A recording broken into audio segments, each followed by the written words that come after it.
السلام عليكم ورحمة الله وبركاته. اهلا بكم حبايبي في مطبخكم قديم وجديد.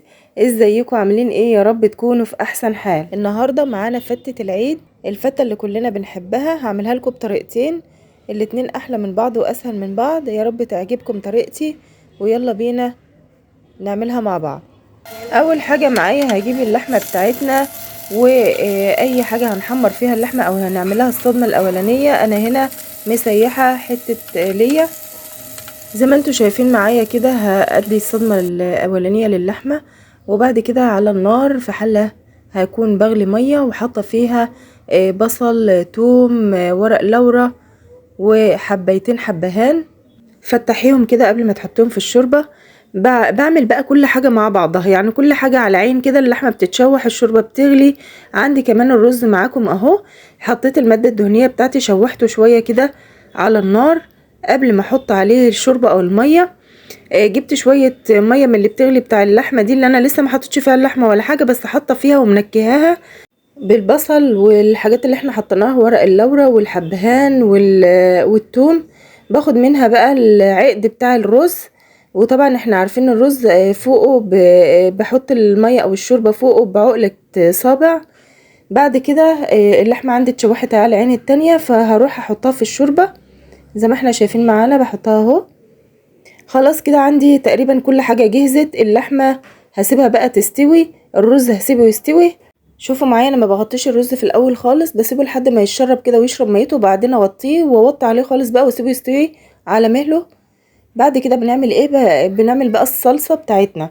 بجيب اي مادة دهنية عندي، وبجيب حبة كزبرة مطحونين، حبة فلفل، وبحط عليهم في الاخر كده التومة عشان ما تتحرقش مني. بشوحهم تشويحة بسيطة كده، ما بحمرش قوي. وبعد كده بطفيهم بكبشتين شوربة وشوية خل على قد ما انا عاملة، وعلى قد ما الطعم معايا بيبقى ايه معقول شوية. بعد كده بحب احط بقى يا جماعة فصين توم نيين مدقوقين عشان ينكه لي قوي طعم التوم. هنا باخد كبشتين من التقلية اللي احنا عملناها دي، علشان هقول لكم اعمل بيها ايه بعد شوية كده. عملت بقى عصير الطماطم بتاعي اهو، هسيبه يتسبك. هحط لها بقى شوية ملح، وحطيت كده شوية سكر صغيرين، معلقة صغيرة. عندي بقى حبة التوم اللي انا خدتهم من تشويحة التوم، حطيتهم على شوية الشوربة، وحطيت عليهم شوية خل زي ما انتوا شايفين معايا كده. كده بقى هعمل الفتة اهو. هنا الفتة لها طريقتين، يا اما احط عيش البلدي دوت من غير تحمير من غير اي حاجة، وطعمه في منتهى الجمال يا جماعة. لو استخدمتوه كده عادي بتقطعيه، بس اللقطة بتاع التقطيع في الطبق اهو. انا مقطعاه تحت الرز اهو، قطعته وحطيت عليه الرز الابيض العادي اللي احنا عاملينه. هرش عليهم بقى شوية الشوربة المتنكهين بالثوم والخل، وبس كده. هحط عليهم كمان الصلصة، والصلصة برضو عليها توم زي ما احنا عاملين مع بعض، وشوية خل صغيرين كده. وخلي بالك من الخل، ما تكترهوش لا في الشوربة ولا في الطماطم، يعني بالمعقول. وبحط عليها اللحمة كده مسلوقة زي ما انتوا شايفين. الضلوع دي جميلة قوي، بتعمل شوربة حلوة قوي. برش عليهم بقى الطماطم زي ما انتوا شايفين، وكده بالهنا والشفا طبق الفتة.